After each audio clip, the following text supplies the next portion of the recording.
Di dalam surah Al-Qasas, Allah Subhanahu wa taala menegaskan kullu syai'in halik illa wajhah. Segala sesuatu yang ada di dunia ini akan hancur, akan sirna, akan binasa kecuali zatnya Allah Subhanahu wa taala. Di dalam salah satu tafsir, ulama menyatakan maksud ayat ini adalah semua amal yang dilakukan manusia itu akan sirna kecuali kalau amal itu dikerjakan semata-mata mencari ridhonya Allah Subhanahu wa taala. Alhamdulillah kita sholat berjamaah, membaca Al-Quran, kemudian berpuasa Ramadan, qiyam Ramadan, semua ini amal. Namun rupanya ada penghalang untuk sampainya kita kepada Allah Subhanahu wa taala. Apa itu penghalang? Di antaranya adalah riya, pamer. Al-Imam Fudail bin Iyad menyatakan tarkul amal li ajlin nas riya wal amal li ajlin nas syirik. Meninggalkan amal karena manusia, itu riya namanya. Tidak mau datang ke masjid karena ada masalah dengan pengurus, berarti dia datang ke masjid karena pengurus. Itu riya, dia datangnya ke masjid.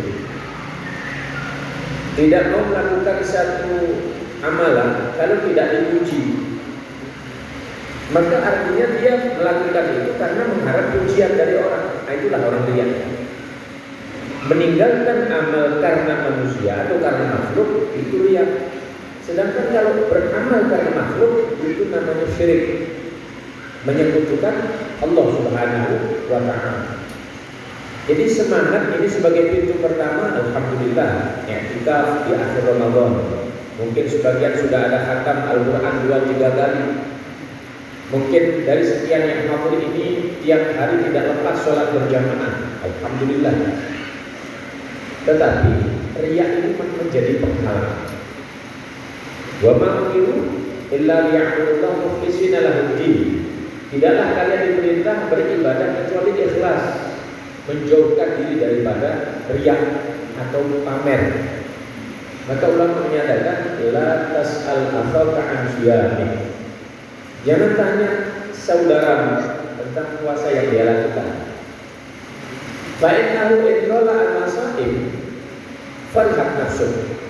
Karena kalau dia ditanya kamu puasa, dia bilang saya berpuasa. Bangga, bahagia nafsunya dia. Tapi kalau dia bilang saya tidak berpuasa padahal dia puasa, hazinat nafsu, maka hawa nafsunya dia berontak, nyesel. Dua-duanya ini tanda riya. Bangga terhadap amal itu bagian daripada alamat riya. Nyesel kalau tidak dipuji oleh orang itu juga tanda riya. Ini diantara penghalang dari kita beramal. Maka di akhir-akhir Ramadan ini bolehlah kita semangat. Yang i'tikaf dengan i'tikafnya, yang baca Quran dengan bacaan Al-Quran, sholat berjamaah dengan berjamaah. Tapi perlu menata niat. Allah menyatakan dalam bab puasa, Nabi menyatakan man shoma Ramadan imanan wa ihtisaban. Apa ihtisaban itu? Hanya mencari ridhonya Allah. Berarti terbebas daripada riya. Ini di antara penghalang ibadah riya. Kemudian yang kedua, di antara penghalang puasa itu sempurna bahkan sampai kepada Allah itu riba.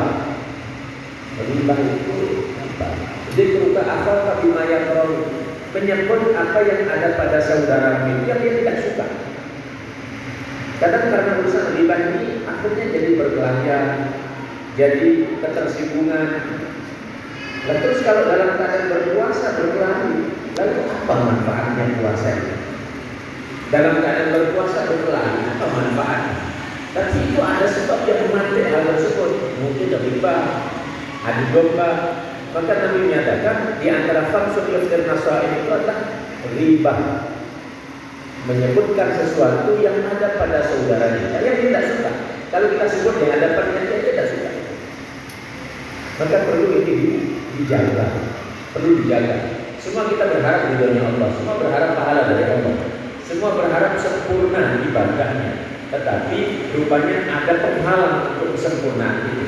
Riya diantaranya ujub, pamer, bangga diri, kemudian termasuk sum'ah, ingin didengarkan segala sesuatu, termasuk juga namimah, mengadu domba.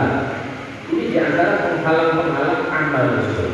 Maka sedikit nasihat saya ini mudah-mudahan bermanfaat untuk saya pribadi dan kita semuanya, sehingga di akhir-akhir Ramadan ini kita sempurnakan ibadah dengan yang paling utama, menata niat menjadi orang-orang yang ikhlas di dalam beribadah kepada Allah Subhanahu wa taala. Mudah-mudahan Allah bimbing kita pada jalan yang lurus, jalan yang diridhoi, istiqomah dalam beribadah sampai pada akhirnya Israel mencabut nyawa kita masing-masing dalam keadaan husnul khatimah. Amin ya rabbal alamin.